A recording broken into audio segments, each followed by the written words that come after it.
Hey guys, welcome back. Today we are joined by HYROX Elite 15 athlete Kris Rugloski. Gloss that rhymes with lip gloss. Yeah, this is how I've had a little lesson in how to pronounce everyone's surnames and it's going well. Kris is the 2022 HYROX World Champion. She won the title in Las Vegas and this season she's qualified for the Elite 15 doubles at the World Championships in Stockholm, which is taking place next week actually, alongside her partner Alondra Greenlee and they qualified through the Americas Regional Championships. We're super excited to hear more about both the journey from the beginning of HYROX to where we are now, what's going down for Worlds, how the prep's going, and also what's going to come afterwards. So thanks for joining us. And we've just had the wildest introduction to the podcast, but I mean, you can let us know where you are, Kris, and how the start's Yeah. gone. Well, I trying to coordinate the time zones. I thought I had another hour and I've been out riding my horse and was just coming back into the barn earlier than I was planning and happened to see your message that we were starting in 12 minutes. So we had a quick put the horse away and get on the podcast.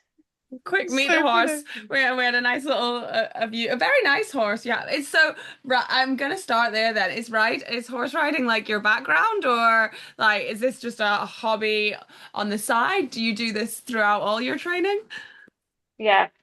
Um, Nothing. My background is nothing. I really didn't really start doing anything until right about 18, and that was also when I started horseback riding. So I started working at a barn, and yeah, I just always loved horses. Always wanted to ride horses, and thought I wanted to do it full time.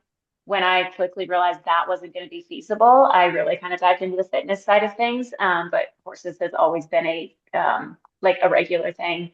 Yeah, I guess I've been riding for almost 10 years ish, and I've owned my own horse now for 2 years. So it's very much just a hobby. It's something I really enjoy, and it's something that, yeah, just brings me a lot of like balance and happiness. So something I plan to always keep around. Yeah, fair. Yeah. So cool. I mean, yeah, we didn't expect to log on and then see you with a horse. I was like, oh, cool, we got a horse on the podcast. That's wild. I Em actually was just put it in delighted. I don't really take pictures of videos of me working out because it's just something I do every day and it's just kind of what happens. But anytime I go riding, it's like something that I love that I want to share. And so I was like, I think I share more horseback riding than I do fitness. And so I actually just even put it in my Instagram profile. It's like, this is what you're going to see here is a lot of horses. So yeah. That's so Yeah. funny. I love that. So I guess then how did the like HYROX come about and like it was OCR before, was it? Yeah, how did Yeah. that journey sort of start from 18? Yeah. I started doing OCR. I did a couple of OCR and then moved to a new I moved to a new area and got involved with a gym there. And what I kind of told the owners there was like, before this, I had done really nothing fitness related at all. I had nannied and I'd ridden horses, and that was kind of like, those were my only two interests. Um, and I told the owners there, I'm like, hey, like, I really enjoy this and like, I'm pretty good at this, but I have no idea what I'm doing. And so that was end of 2018, I think, or end of 2017 is when I moved there. So 2018 is when I kind of started like, let's figure out like what's fitness and how does this work.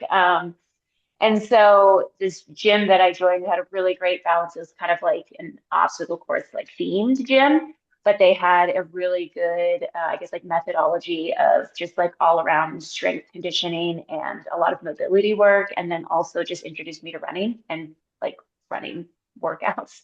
Um, and so I was doing OCR, and when HYROX first came to the States in like end of 2019, it came to Texas in 2020, and I was like, very early 2020. And I was like, I want to try this. Like, I should be pretty decent at this. I'm stronger than I like, try, just because I lived a very like functional life, like working at ranches and stuff. Like, I had a bit of like basic strength, and then building the running side of things was like, I'm pretty well rounded. This should be great. Yeah, so I did my first one just because it was an event that came up and that a bunch of people were wanting to do. And I enjoyed it. But then 2020, everything shut down. And so I spent 2020, I did a lot of big endurance stuff. I biked hundreds of miles, I ran hundreds of miles, I swam, like I just kind of did everything. And when sports kind of started coming back early 2021, I was still heavily involved in OCR.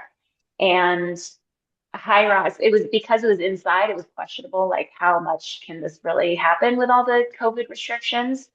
Um, yeah, but then end of 2021, I was like, let's try this again. So I did my second one at the end of 2021, and it was awful. I suffered and it was terrible. And I told myself, I was like, I know I can do better in this. So early 2022, I came back for the North American, I think it was the North American Championships at the time. And I got fourth place there, which was way better than I would have expected to place. And my time was better than a lot of people that I thought would have been better. So I was like, okay, I'm doing better. Like I knew I could. And then, yeah, 2022 World Championships, with it being in the US, a lot of European athletes didn't want to make the trip. It obviously was not as big then as it is now. So I actually got into 2022 World Championships on a roll down. I was like the 17th placement in, so I wasn't even like the top 15. Made it in on a roll down, and yeah, showed up, raced my heart out, and won. So ever since then, it's been a little bit of like, because what's kind of kept me in HYROX is the year that I won, Lauren Weeks, who's the three-time, 34, five, I don't know, however many times world champion, obviously, one of the top at the game. She was, I think, 7 months pregnant in Vegas the year that I won. And so there's a little bit of an underlying messaging of like, oh, it was kind of a fluke. Like I only won because she wasn't there. And um, like I beat the rest of the field there. I'm very proud of that win. Like I was the best there on that day. And like, I'm forever proud of that. But at the same time, um, yeah, I know that I can still do better and will still do better. And so, yeah, it's kept me in it, and I enjoy training for it. And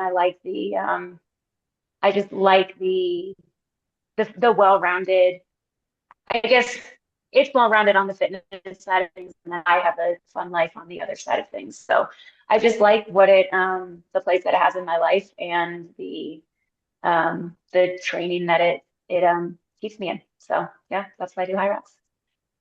Yeah, I mean That's that's wild. yeah, wild as well that you like were 17th on like a roll down and then you won. Like that's incredible. Like to pull out that Yeah. performance on that day, like even with the like did you put pressure on yourself or do you think because like of maybe where you were placed as such in the field, you just kind of went out and tried to lap it all up? Yeah. Um, Nobody expected that. Nobody expected me to win, including myself. I wanted to get top five. I knew that I was really fit. I knew that at the time, like, I mean, it's still kind of a discussion, but the sleds were very inconsistent. The US sleds were much more difficult than the European sleds. And so I figured, I think I have a decent chance. Like, I've put a lot of work into the sleds. I've gotten a lot better at those, and just a lot of work into the race in general. And I was like, I think I could get top five. So my only goal was top five. Um, yeah, but I'm trying to, it was actually like throughout the race, I think I came off of the sleds in like 12th or 13th place. And I was like, okay, but I know that I stayed strong through the sleds. And then I really worked the last half of the race. And after my row, on the row, when you can hear all the announcing, I realized I was only a couple hundred meters behind the leaders. And so I was like, that's cool. So I just really focused on getting a good row time. And then following that on the farmer's carry was kind of where everybody else, I think I came into farmer's carry in like fourth or fifth. No, I think I was, I don't know, somewhere in the top five-ish. And everybody else took breaks on the farmer's carry, and I did it unbroken. And I left farmer's carry, I think, in third. There were two other girls in front of me, and one of them stopped to get water, and the other one ran out on the track, and I just ran right past her. And I was like, did I just pass into first place? Like, I expected it as little as anybody else did. Yeah, it was a really cool race to kind of, obviously nobody expected it, not myself either, and nothing that I had done previously necessarily said that I would win. But yeah, I was ready, and I put a lot of work into it, and it was a great day. Yeah, it's so That's cool. so wild. Yeah, Was love there was that. there any other like names, other girls that are still in it now that were you were racing against then? Well, Alondra Green Lee, I think, finished Okay. fourth there. Uh-huh. Linda Meyer finished second. Oh She's yeah. last year's world champion. Camila Massa is not. Okay. I think she's in, I don't know if she's even in Elite 15 doubles this year, but she's on like the Yeah, edge of she's Elite been in the 15. elites for a while. Yeah. Yeah. Miriam von Rohr was somebody who was very in it at the time. Oh, I'm yeah. pretty sure she finished third. And obviously she's doing her CrossFit, or she's, really Yeah, yeah, exactly. Oh, there's diving into some CrossFit more. crazy names. Tara Jackson was Yeah. there, and those are the names that I'm thinking of. I mean, all the other people that were there besides one that I can think of are still running in HYROX, but in kind of in different capacities. So No, that's there's crazy. definitely the new guard has kind of taken over. But I mean, because Dina Hogan was in the Elite 15 that year, and she and Tom still race. Yeah. So Yeah. Yeah, I'd say a wild. lot of similar faces, but not the kind of faces that are front and center now. So. Yeah. No, it's Yeah, so that's cool. cool. And then what about, I mean, I guess it's probably like quite a broad question, but like your journey from like then taking that title in HYROX, like to now, like racing, about to race in the like Elite 15 doubles with Alandra and like still being on that stage and the sport's grown so much over the years. Like, how's that journey been for you? Have you found it like hard to kind of stay in it or keep the love for it, or have you kind of gone in and out, or yeah, give us an insight. Yeah, yeah, it's completely changed. The scene has completely changed. Who's into it, who's invested in it, the eyes that are on it. I would say I have changed little to none. Um, in 2022, after winning, I also did a lot of like ultra running, and I think I ended up doing 5 more 100 milers later that year. And so when 2023, like, yeah, I guess when 2020, early 2023, and I was like, oh, I should try to like get back into worlds. Um, it's just I take a very different approach to fitness in general than most people, and I do it because like I love it and I want to be healthy and strong forever. I don't really have any interest in the clout and the social media side of things. Like that's just really not my scene. I want to be healthy and strong and capable for anything that I want to do, and part of that is challenging myself against the best of the best. And so if I'm going to do high rocks, I want to be at the top of at the top level. In whatever I do, I want to be doing the best that I possibly can. And HYROX is just something that I don't know. There's people that are running fit, there's people that are very strong, and I think HYROX is kind of the perfect balance of that. And it really lends well to my approach of more well-rounded fitness. And so, especially having like trying to get better and improve my times and really like try to move forward with this sport, it has made me. It's really like kept me in regular training and fitness more than probably anything else has because it has challenged me more than anything else has. So what I tried to do after winning 2022, I was like, well, I have my summer of ultra. Well, 2022 was I just did ultras for 6 months after that and fully enjoyed it. But it took a bit of work to get back in for Manchester in 2023. And so after Manchester, I told myself like, okay, I can have a summer of ultras, but then I need to start because the season is getting, they're, qualifying, everything has just gotten so much more complicated. I really can't just, screw around for the entire 6 months of the year and then focus on it in January. I really have to like start caring about it earlier on. So it's kind of been an evolution of like, in some ways, slowly taking over the rest of my life, but in some ways, just figuring out the right balance. And because there is so much opportunity in it, and because I do see so much like progress in me as a person, and an athlete, it's worth investing in. But it's definitely changed a lot. Yeah, so 2023, I got back into Manchester, finished seventh there, I think. And that was great. But then I went and did ultras in the summer and had a great time. For 2024, I was starting to work my way back in. And I think, oh no, I think I did, I kind of forget how many majors I did, but this was kind of their first time really introducing majors. And I think I chose to skip one major because I had an obstacle course race that weekend, and I was like, I'm gonna go obstacle course race. And then in February, the major that I was supposed to be in, um, I'd kind of done another ultra race a couple weeks before and did terrible at this major, the major in the US, yeah, spring of 2024, and found out after that I had a torn meniscus. And so like 2024 kind of put me out. I still actually in Nice, I had qualified with my little brother for mixed doubles. Yeah. So by World Champs in 2024, I was fit enough where I was like, hey, let's just go on a trip to France. Let's go run at World Champs. It'll be fun. You know, I was just happy to finally be running again because I was out for several months. Um, yeah, and then since then, it's been coming back from the like my first real injury, tearing my meniscus and having to deal with all of the downfall effects of that. Again, HYROX has just been a really great way to build back strength and running fitness. And I still spend all my summers in the mountains and running ultras, but I've gotten better at, yeah, getting more serious about it earlier on in the year. And at this point, I was in Elite 15 solos and doubles in 2025. Um, but my solo race did not go well because I had done a 20-mile day in the mountains the weekend before. So I guess all that to say, I think it's just kind of like I really enjoy HYROX. I really like HYROX. I really like the challenge that it gives and like the way that it guides my fitness and my training.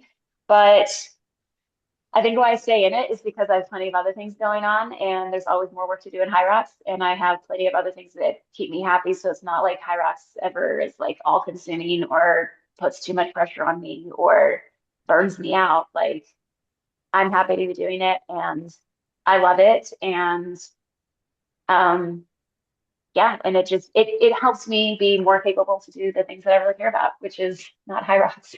So Yeah. yeah. Running No, ultras. Like, yeah, like, I mean, I love the outlook. Like, yeah. I do. I think it's like a great outlook to have on life and to be like fit for being healthy and strong and to look after your body and move your body and yeah, for the love of doing it and doing what you love to do. Sorry, Faye, were you gonna ask a question?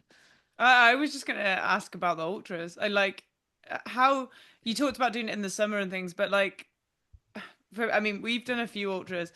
No, nowhere near what you're saying. I don't do a summer of ultras or anything like that. I think we've done like one every couple of years.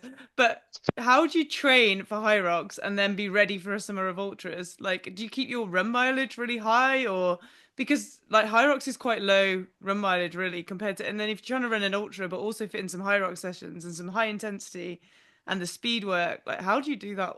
How do you do all? Um, so HYROX I try to be very competitive in. Ultra I just do because I love to run long distances in the mountains and be outside for a long time. So I will Okay. preface this by saying like I am not competitive in ultra. I have done fairly well in some. Um, and I would say the part of why I like HYROX so much is because the training carries over well to like anything I want to do. So HYROX training, it's a lot of strength, a lot of leg strength, and not like, one rep max. It's a lot of leg strength volume. And so that carries over into running long distance very well. I always have a strong emphasis on like recovery and mobility. And so that's a big thing is like keeping the joints happy and in a good place. And then run mileage, I always keep the run mileage up a bit more than some, but also I think part of it too is like ultra. I do ultra for the love of it. And I just love to be outside in the mountains for long days. And so it's not like I'm being super competitive, just me, like there's kind of in ultra, like the grittier it gets, the better that I do because I'm good at just like showing up and gritting it out. But when it comes to like actual running pedigree and running skill, like I'm not really there. But yeah, so I choose like the really tough, challenging mountain 100 milers with a lot of elevation gain. And I do pretty well in those because a lot of it is just like like mental willingness to put yourself out there. And then a lot of it is just like durability of the body. And I have found HYROX actually like feeds into that very well. Yeah. So in No, my experience, HYROX feeds into ultra very well, but I think it also is because I've been doing ultra for long enough. Like I kind of know what to expect. I know what I'm getting myself into, and my body's been there plenty of times. And my mind loves it. So it's kind of like the perfect storm, I guess. Yeah, yeah. it's so cool. It's so cool. And then, What oh, like where do you think that mental strength or like the love to grit it out and like suffer, I guess. Like where does that come from? Do you know? Yes, I have kind of come to like I kind of there's two specific things that I think contribute very strongly to that. The first one, when I was 17, I was on the scene of a fatal accident where my friend's two children died. And I feel like, well, that gave me like a massive appreciation for life and for the beauty of life and how quickly it goes by. So that's always been a massive driver in just kind of exploring my potential in anything and like living the fullest life that I possibly can is like life is really short and we should be really grateful for every single day that we get. And then the second one, kind of along those lines, I got married young to an abusive man. And when I got out of that, it was actually in 2019 is when I got out of that situation. And that gave me like kind of another whole new lease on life of like, okay, if I can get out of that, if I can, there was a lot of things I had to kind of overcome and face coming out of that. And I think that gave me a lot of just like sure, like inner strength that I really did not realize that I had. It made me have to build that. And that along with pursuing like physical things, I think it kind of meshed into this like I can prove to myself what I'm capable of through these things physically. And because I can prove myself through these things physically, I now like grow so much as a person mentally and like just in all the areas. So yeah, those are they're not especially traditional, but in some ways, like, yeah, just a massive gratitude for life, period. And then a really big gratitude for like second chances and, yeah, the strength that we can build and the strength that we all have somewhere. It just takes like developing that. So, yeah. Yeah, well, thank you for being so open and honest and like you're right, life is short and like life can be so unfair and shit and harsh and it like to have that like outlook and then to be able to channel it in the right channel way. it 100% like is inspirational. So thanks for sharing that. Do you find like solace being in the mountains and being out? Is that like somewhere where you feel like it's like meditation? Like I think being in the mountains is probably one of my favorite places, and it's really weird that we've ended up doing HYROX because it's indoors and it's kind of everything that I've like we always mountain bike, trail ran, but there's something about HYROX that's like Yeah. grasped us as well. But do you find it like when you go out for a run and you're doing the long runs when you're riding in the mountains and stuff that it's like meditation for you? Absolutely. I think one of the biggest things is it puts so much into perspective. Like just by being out there, you realize like how small and insignificant you are and also how Yeah. big and beautiful the world is. And I feel like that's one of the just that perspective shift. Like you can go out there with any kind of, anything on your mind going on in life, whatever, but you cannot ignore the fact that like how vast and beautiful the world is and how like small and I don't know, just like yes, I believe your life is important and what you do with it is very important, but at the end of the day, it's pretty insignificant and like it's more, yeah, I think it's about the experiences, the people you meet, the people you interact with, and the what you leave in other people that like that's what actually matters. Like nothing that you actually do really matters that much. And so something along those lines, like just that perspective of there's just a whole lot more to life and to the world than you and the things going on around you and the little insignificant things. And I really appreciate yeah, you can't go out on the trails and not come away with some level of that feeling. So that's Yeah. why I love it No, for sure. 100%. And then, Yeah. so if you take that, so we're recording this like the week before World Champs, and then people are going to be listening to this on the Monday after World Champs. Okay. So it's going to have been a big weekend for some people, and hopefully for you, hopefully for us, maybe. Like it's going to be like an incredible weekend. But for some people, maybe they're not going to live up to like their expectations of what they thought they might do. Maybe they have a bad race. Maybe they're like having a really rough weekend and it's Monday after the Worlds. What would you say to those people right now? Because I think that's like really poignant. Like after that race, have you got Well, any advice? yeah, 100%. The only thing you ever have is the moment that you're in. And so whatever race you have, like you can consider it a success if you live in that moment in that race. If you're worried about what other people are doing or what your training was like leading up to it, or like any number of things, like you can always consider all those things. But at the end of the day, like when it's crunch time, when it's race time, the only thing that matters is like what you do in that moment. And so to me, I feel like that gives me the best perspective going into races is like, I'm grateful to be alive. I'm grateful to be able to race. I'm grateful to be able to run. And if the race is going awfully, I'm grateful that like this isn't gonna like, this isn't gonna affect my life in any significant way. Like it's not going to, I don't know, like it will change the way I train. It will change the way I feel about, like, it will change a lot of things, but it doesn't change like who you are as a person. I guess that's kind of it. And Yeah. so, yeah, going into it, to me, I'm like, gratitude. You just have to be grateful to be alive, grateful to be there.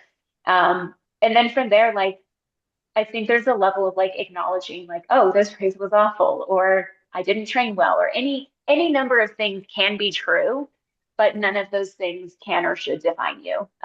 Define you, your future, anything. Like things that happen are information that you can collect, and like that's all it is. It's information, it's things that have happened, and then you get to choose where you go from here. And so I think that's huge to keep in mind before, during, and after races is like you're very responsible for everything that happens in your race and in your life.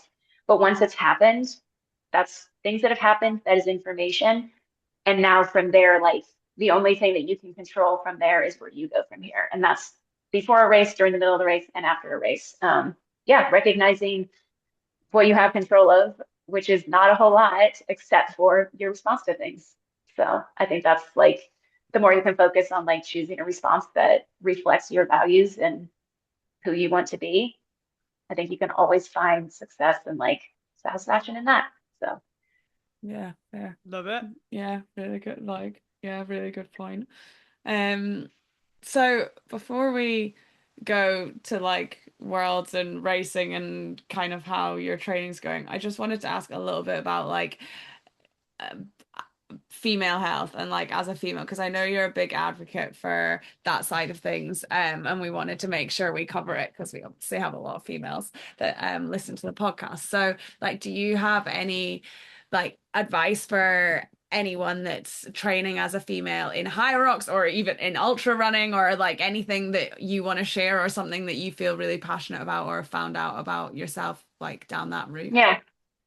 Well, I'd like to start by saying, like, I am not a women's health professional, and so anything that I say should be taken with a grain of salt. Like, this is not my field of expertise, but at the same time, I am a woman, and I would like to be a level, like, at least, like, aware of my health. And so, from that, I think the what's really frustrating to me is the lack of education and awareness around women's health, period, but especially when it comes to sports, because in sports, we are performing at such a high level and working like we're taking our bodies physically in places that like most people will never go. And when you're going to ask that much of your body, like the least you can do is like understand your body some. And so I think if you're asking so much physically of your body, to understand how your body actually works and what it needs, is huge. And I think there's more and more awareness is coming out around this topic. Like now we talk about menstrual cycles a little bit more. We talk about hormones, like whereas it just was not ever a part of the conversation before. But I think the big, I guess, kind of like a blanket, I would say is your body is meant to work in a specific way. And as women, we have very like reasons our bodies do what they do is not just to be a nuisance, even though like it really kind of feels like that sometimes. And it's not because we're weak, and it's not because, we just can't get past it. It is just a biological fact of life. I think one of the easiest ways to simplify it in my head is like everybody's aware of a circadian rhythm, a 24-hour cycle, circadian rhythm, and everybody's aware, like, if you don't get about 8 hours of sleep, eat a certain number of meals, and like move some in that 24-hour period, it's really going to screw up your health in all kinds of ways. Like if you don't sleep for over 24 hours, everybody's like, things are not well. And so we all have this circadian rhythm. It's like this internal biological clock that is just constantly ticking. But women also have a second rhythm, as a rhythm just like that, or the same concept, but it is an additional rhythm that we have. It's just our infradian rhythm. I I always kind of say it wrong, but it's something along those lines, which is our monthly cycle. And that monthly cycle is very crucial to the regulating of hormones, the production of hormones, everything that goes on in your body and in your health, both in that month-long period and long term. And so if we are not going through the 4 phases of our cycle in that month-long period, which is all kinds of hormone production, which is essential for brain health, heart health, bone health, like all these things. If we ignore that and are like skipping parts of that, it will impact our immediate life and also long term, like so severely. And there's, we all kind of know, like, oh, we get a period, like all this, and I just feel like so much of it is brushed over and ignored, where it's like, yes, like, okay, these are kind of like gory details and like nobody really cares and you don't want people to treat you differently. But at the same time, like, it's not something to just brush under the rug and just kind of like, yeah, I think I kind of get it. Okay, fine. I think it's a really important part of like basic life of what you just health awareness. So I'm really passionate about like, and especially in athletes where it's seen as like, oh, well, if you work out really hard, if your volume's really high, you'll probably lose your cycle. And like, that's fine. That's athletes. Like, no, that's not fine. If you were working out really hard and suddenly couldn't sleep at night ever, like that would be a problem. Like we would address this.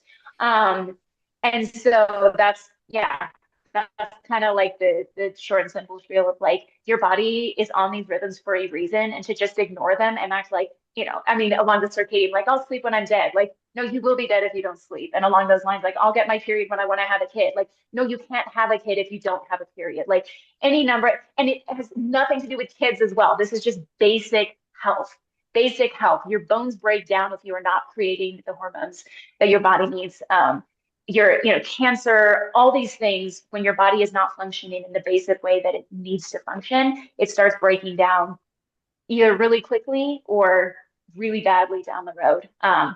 Yeah, so that's kind of my biggest thing is like, and then I think kind of along those lines to kind of wrap that with a little bow is something that I kind of like came across. I don't really know where, but I've always loved it is um it's along the lines of some famous guy, I think he's actually American, but he had this famous line, and this is kind of a twist on that, but it's like, ask not what you can do for your body, but what your body can do for you.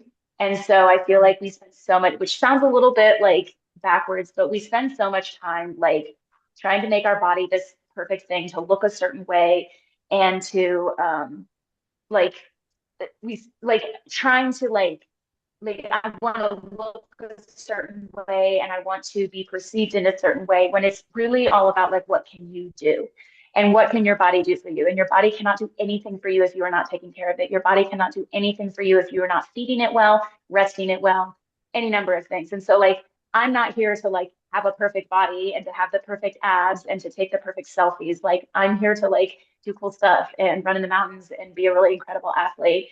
And my body does a lot for me.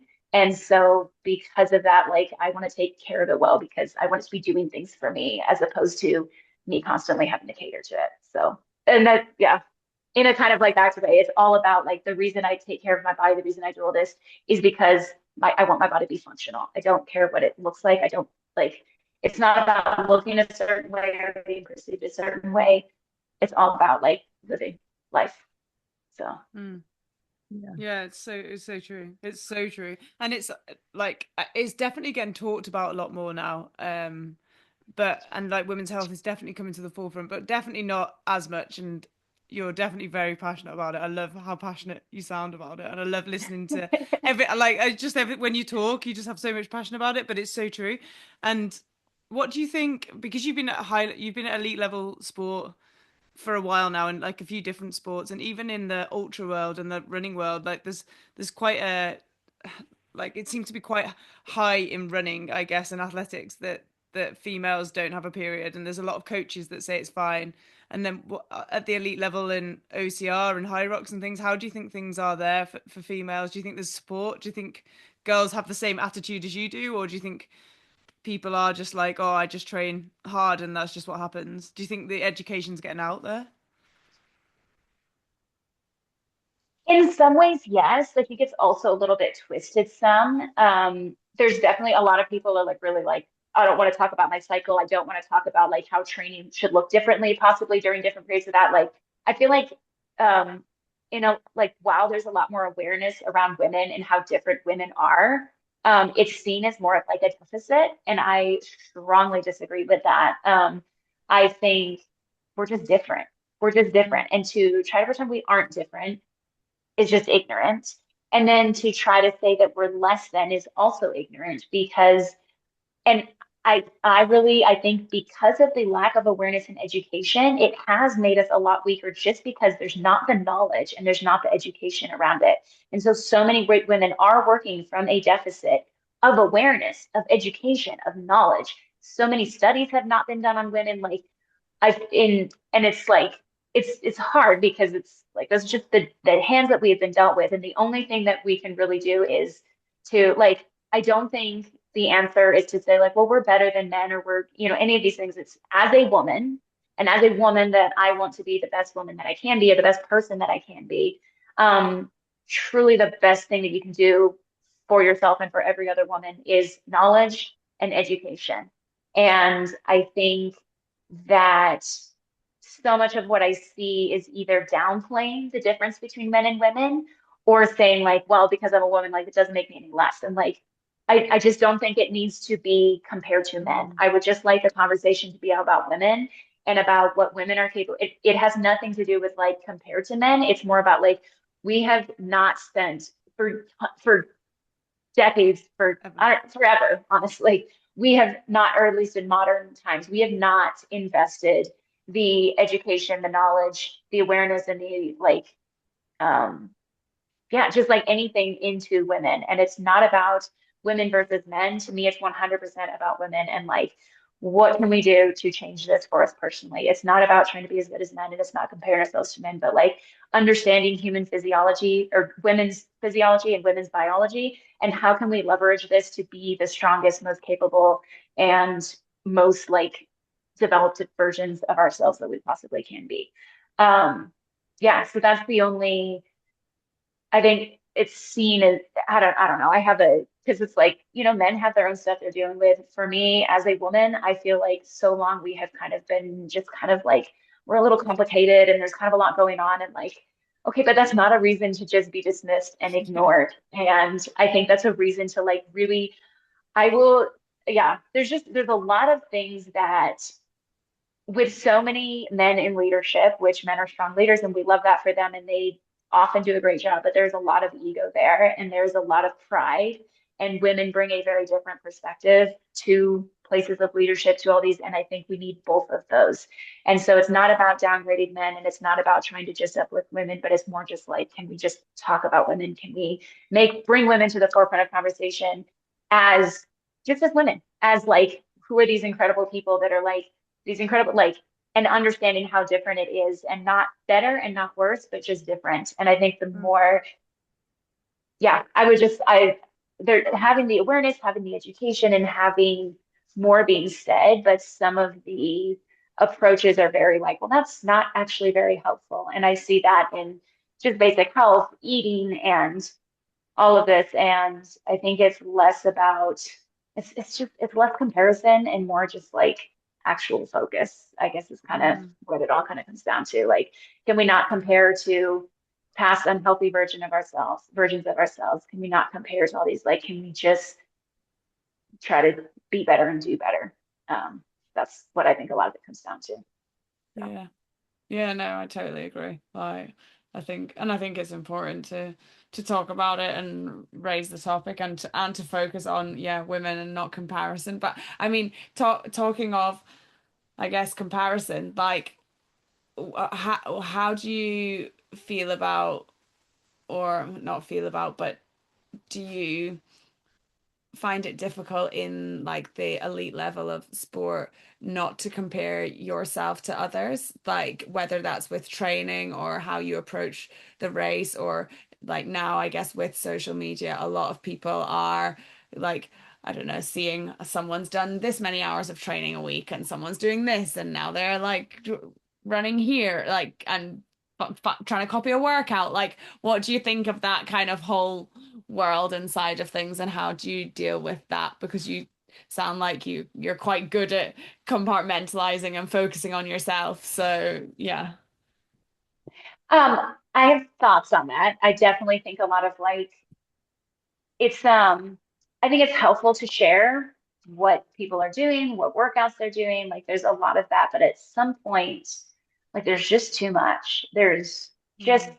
too much. And I guess to me, it's like I learn from all kinds of people. I pick up workouts from people, I pick up knowledge from people, but there's a difference between um like there's people that I learn from, and then there's people that just talk about things a lot. And I think that to me is like I don't know. I don't share a lot of my training because I am not a training professional and I am not like that's not something that I like have a lot of knowledge or education in. And so I don't see the purpose of me sharing that because I don't necessarily see myself as somebody to learn from in that regard. And so I think there's a level of it's hard to balance that like learning from people versus comparing from to people. And yeah, I don't necessarily know the answer to that other than like I think it takes a lot of um yeah, like trust in yourself, in your coach, in whatever you have chosen. And I think there's so much when there's so many options, it's easy to question like, well, am I doing the right thing? Have I done this? Like and I think the more it's kind of just a level of like confidence in the train. I know that I'm doing the training that I need, and I know that I am trusting the people that I need to trust and putting myself in the place that I need to put myself in. And I take in all kinds of information, and some of it I'm like, oh, that's really informational, that's really educational, that's going to change something. And then there's just a lot of stuff coming in, and just like, again, that's just information. And what will I do with this? Like, I will probably ignore a lot of it. Um, I Do think, you and even with like, what? do you coach yourself? Do you do your own training or do you have a coach? A little bit of both. I mostly do my own thing. I do the gym that I'm at now has a really great HYROX program that I follow for like during the week, but I do my own run training, my own run programming, and I kind of like compile the pieces the way that I want to. Um, and my thinking on that, like I think coaches are very helpful. I think coaches are very much have a place, and I've had people that are like in a bigger coaching role in the past. But yeah, my thinking is like I'm still improving a lot, seeing a lot of progress, doing what I want to do and or doing what I know I need to do. And I would rather put less pressure on myself than more. So that's my Yeah. perspective. But what I was going to say, even like with the training and hours and all of this, like I guess what it kind of comes down to is everything that you take in is information, and information is one thing, but not all of it needs to influence your life. And so I think it's just important to kind of like filter, like, is this just something I'm like reading and information I'm taking in? Oh, they did this many hours, they did this bike, they did whatever. Like all of that is just information, and not all information needs to like you don't need to act on all information. So I feel like that's kind of Mm. that's what I Yeah. try to do with all of it. And some of that information you do act on, and a lot of it it's just information. So Yeah. Yeah. I mean, anyone that's following you is probably going to start horse riding and doing 100-mile ultras, thinking it'll get them into the Elite 15 because like that's the secret. It that's doesn't. what's all over It your will life. make you a happier person, Yeah, guaranteed. true. But yeah. I'm there. Like, That get me sounds like your back on a perfect training horse. plan. Yeah, Yeah. literally it does. And then can we talk a little bit about yourself and your doubles partner, Alandra, and like how that came about, how it was racing at the regional, getting the qualifying spot, and I know that this will go live after Worlds, but how you feel about the race and if you've got any like goals or what your plans are. Yeah, so that was actually, I mean, it only came about, I guess, in the last 6 months-ish. I ran Worlds, Elite 15 Worlds with a different partner last year. And um, our race went okay because of our time there. I think we ended up in the first major of the season. But there were definitely, um, she was a really good friend, loved racing with her, but she was coming from more of a CrossFit background. And me coming from more of a running background, there was just some mismatch in our race, just where we were at racing wise. Yeah. And so we actually did, I think we did 3 races together at the end of last year. and we were seeing a bit of progress. And so I was excited about this. I was like, this is great. We'll make this work. But in the third race, she had some like health stuff. I guess she had been sick the week before. Well, she almost passed out. We had to like walk a lap. Like it was a very like, I don't think you're feeling so well. But we were in for the Phoenix Major. But after the race in December, where these health things kind of came up, and I was starting to realize more and more like I think we're just mismatched as partners. I started kind of wondering if I needed to find a different partner. And so I told her after that race, we'll race in Phoenix if we get in. But I am probably going to find somebody else, or I want to try racing with somebody else to see if I could find somebody that's going to be a better match. And I had somebody in mind that I wanted to race with, and I reached out to her, and she was like, I can't commit to qualifying regional worlds. So Alondra was my next one, which Alondra's great, and she would have been my first one if I had thought of her sooner. I don't want to like, she wasn't like down the list, but there was a different girl that I've been talking to for years that we've talked about teaming up. But Alondra was one that came to mind as like, she's been in it for just about as long as I have. And when she's kind of had a couple kind of dips and lows, she's a surgeon, so she was like a very busy life outside of HYROX. And so she kind of had some highs and lows, but when she like focuses on it and gets in it, like she hits great solo times, is just like a very strong and fast athlete. So I reached out to her and I told her, let's race in Arizona and we'll qualify for regionals. We'll win that and let's go to Worlds. And she said, well, let me think about this because it was only about 2 weeks out from Phoenix. Then she was like, okay, I'm in. So she came out to Phoenix, and it turned out in the Phoenix Major, my previous partner, Katie, she actually passed out mid-race. And so we had to drop out of the major. Mm-hmm. And she found out she had some like hormone stuff that she was dealing with. And she's kind of been in a several months long process of resetting and like learning a lot about all that. So it was like really disappointing to like, this is going to be like our big majors, our home soil major, that kind of thing. Very early on in the race, I realized like she's not with it. I did not expect her to pass out, but the next day I ran with Alondra. We had a good time. We got into regionals. We went to regionals and did exactly what we planned on doing. I think because she's not in the scene very regularly, like nobody really knows a lot about her, but she's been in it for a long time and she knows what she's doing. She knows how to race HYROX, and yeah, we're very well matched. We're able to split things pretty evenly and then keep up with each other on the runs. And yeah, it's been fun. So there is another factor that I think at Worlds we'll do as well as we can. It's kind of her news to share, but Worlds will be great, and I'm already lining up a new partner for next year. So Alondra's fantastic, but she's got some other life stuff coming up. So yeah, I'm excited. I think we're going to do really well, but I don't have especially high expectations due to some like outside factors. But I can't really talk about it yet. So yeah, no, fair, no pressure at all. But I mean, it sounds like you girls have had an awesome like season so far, and then to be able to like hopefully go out on a higher at Worlds and do that. Do you enjoy the doubles racing like more than the solo racing, or do you prefer the solo? Like, have you got a favorite? I love running doubles. I love running doubles. I have enjoyed. I kind of adjusted some things and found honestly another level in my solo racing. So it's made solo racing a lot more fun than it was before. But I love doubles. Doubles is where it's at. You can like run really hard, work really hard, and take little breaks all throughout the race, and it's the best.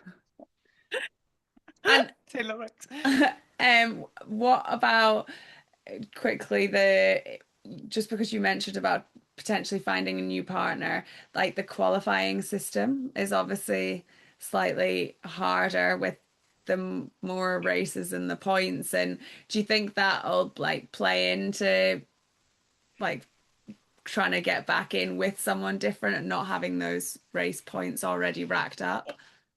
Yeah, in some ways. I have already gotten one race in with her. We're having a hard time getting into more races. I think it's really unfortunate because she is an incredible athlete. She's been an Elite 15 solo athlete. she's a mom of 4 kids and also works full time and is getting another degree. And like, she's an incredible person and an incredible athlete. In our first race together, we ran sub 57. Like, and I think it's really unfortunate that this qualifying system is boxing out people like that, where she lives a busy life. When she shows up, she races hard, she races well. She's one of the best athletes I know, but she can't commit to, 4 weekends all over the world, another major, all these things. And so while I think it's cool in some ways that they're doing for the sport and kind of like giving people an opportunity to race, I think it's really unfortunate that I don't think we're seeing like really impressive people like her more at the forefront. Yeah. So it's almost we're going to like do it. We're planning well in advance because of all of her other life things, but it will definitely make it much more difficult. So it's almost like I get what HYROX are doing, but it's almost like if you've got the freedom, the time, and the money, you're more likely to get into the elites than the best people. Than the best athletes, yeah. Which is like kind of, yes, it's a bit of a hard pill to swallow when you've got some really good athletes that can't, get to the races and yeah, I don't know. I think that's why I quite like the last chance qualifier, because whatever happened, somebody could turn up and get there, and you could just target that one race. Yeah, I liked that a lot, and I still think dropping that was a very unfortunate decision. But that's the direction they're going.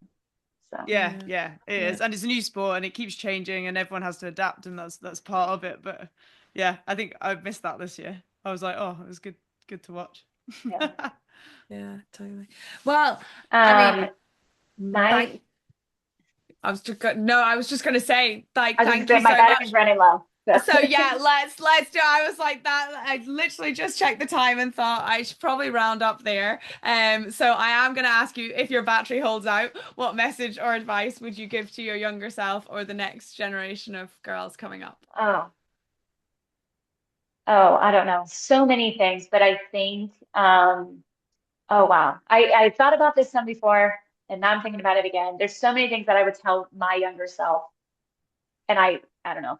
I think one of the biggest things is, I guess what I'll choose is, there is no one path. There is no one direction. It's a very big world with very many opportunities, and that you should never pigeonhole yourself into one of anything. You should always have multiple interests, multiple avenues, multiple ways to, I just think to focus is a good thing, and focus will make you very good at something, but it will also make you very bad at anything else, including life. And so while I like really respect and admire people that like focus and go all in on one thing, it's not sustainable. And I really want anybody, and I think in sport especially, it's really easy to focus in and to get single-minded. And while that's important, I think you can never lose the perspective of like how big and amazing and beautiful the world is. And the more of that you can explore and experience, the better. That's what I would say. Yeah, good note to end on. I like that. Yeah, I mean, the whole podcast has been pretty oh, there we go. The whole podcast has been pretty wild, and that is Kris out the room because her battery's gone on her phone. Which but means I'm gonna tell you how you can follow her, because she does have Instagram. So fair, yeah. You can get the Instagram up. This has been a wild ride, hasn't it? Get us guys together. Started with a horse. Yeah. Start with a horse on the podcast, and now we've lost her. But go on. Where can we find her? We can find her on Instagram at Kris Rugloski, and we'll put it in the show notes. Just her name, nice and simple. As she said, there's a lot about horses and mountains on there, but a little bit of HYROX slipped in too. So yeah, I mean, maybe she'll listen to this back and we can say thank you so much, Kris. That was an awesome conversation. And yeah, we wish her all the best in Worlds. This will be going live just after, but thank you guys so much. I think you'll all agree that it was an awesome episode with some really important messages, and she was really open and honest, which was awesome on the chat. So yeah, that's us, Faye. That's us. I'll say bye. You say bye. Bye.